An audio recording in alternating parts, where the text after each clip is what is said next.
Hey, it's me, the Randy that uses Bandy Cam. Let's be real here. Most of you single gamer boys and gamer girls hate Valentine's Day, as well as me. It's a day to show our love and affection to others, but you don't really need to do that if you have no one that loves you.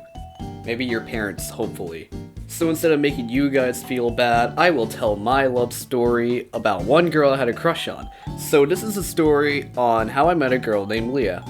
Back in September 2015, I started 7th grade in the junior high, and all of the 5 main elementary schools around town went to this middle school for 7th grade, and that is about 500 students. Since there is always going to be a lot of people, the junior high did 4 teams for each grade, which basically meant there were 8 sections of the school. The teams were red, orange, green, and gold, and your boy was in gold to get that gold division. No one asked. So I got my schedule, went to my first few classes, and later in the day, I went to my history class, and I was supposed to sit next to a girl named Leah. To give a description of her, she was a cute Japanese girl with artistic talent and intelligence. But one time, I see her drawing a picture of a dandelion, and not gonna lie, it looked pretty good. And I remember this angel versus devil situation in my mind, and it went something like this. Okay, this is the first time you're talking to a girl that actually seems interesting. Just say you want to be friends or something. He's gonna mess this up. Just do what you feel is right. Yeah, sure. Hey, not gonna lie, that dandelion looks like weed a bit. Yeah, that does look like weed. Wow, is that a drawing of weed? How the hell did you mess this up?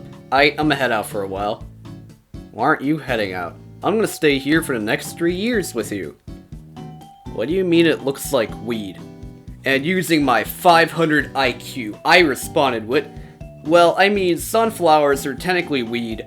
We talked about weed for 20 minutes. And not gonna lie, if I didn't talk to her about weed, I would never understand what memes were. When she told me what memes I liked, I was like, what are memes? What the hell? These are memes. And my eyes got baptized by the holy internet, allowing me to see the 4th dimension. As the school year went on, I realized we had common interests such as Harry Potter, Star Wars, you know, the nerdy types and stuff. So did you love her, or have you thought she was just a friend? We'll get to that. So 8th grade starts, and like last year, everyone is assigned to one of the 4 teams, and this time I got red. So everyone in the red had to go to the library for some reason, and while I was talking with the lads, I hear someone call my name. I turn around and just see Leah yeeting at me, like... So my lads were like, who is this chick? Guess how I was gonna introduce her. A, she's from my history class last year.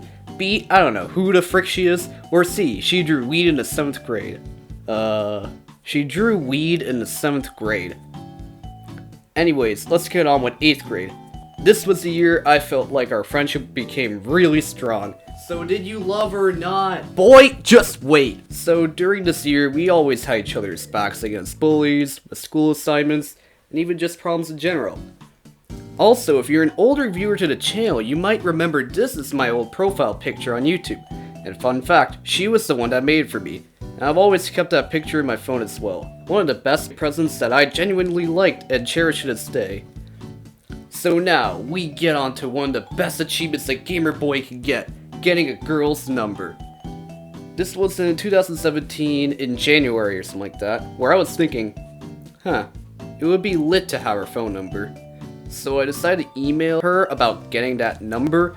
I didn't know how to ask her for a number professionally because I can't interact with the opposite gender for the life of me, but I somehow got it. So I have her phone number, and basically we just did what teenagers do with their phones. Send memes back and forth. This next part is a little dark, and if you don't like dark stuff, I recommend skipping to the last few seconds of the video because this is important to the overall story. Also, I might have to keep it subtle so it doesn't go too far. One day, coming back from school, I read and overheard something I shouldn't have known, and I was just unsure if I was just a burden to everyone around me. I didn't know what to do.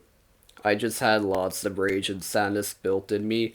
I treated myself as if I didn't have a good purpose to be in this world after learning the truth.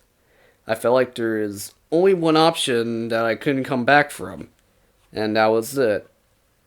I didn't know who I could talk to, but I decided to talk to the person I felt most comfortable discussing the problem I had. And lucky for me, Leah responded, and she did everything she could to keep me going. And over time, I got okay. Honestly, I don't know what I would have done the following night if it wasn't for her. If you have a friend like that, who is willing to help you find your way back up, you're truly a lucky person. And I came to the realization that I began to love her. She was willing to go out of her way to do whatever she could to make me feel okay and respect myself as a person. And now I wanted to be a better person for her. Okay, so this is basically the re-record outro since the last 40 seconds of the video got yeeted and deleted. So I'm kind of mad on that. But it's kind of too late at this point. So basically the outro message is that we can technically all celebrate Valentine's Day together by thinking how much money we wouldn't have to spend on useless crap and yeet it on stuff. Anyways, the moral of the story is, screw Valentine's Day. And also, Leah, if you're watching, thank you for what you did for me. I really appreciate it.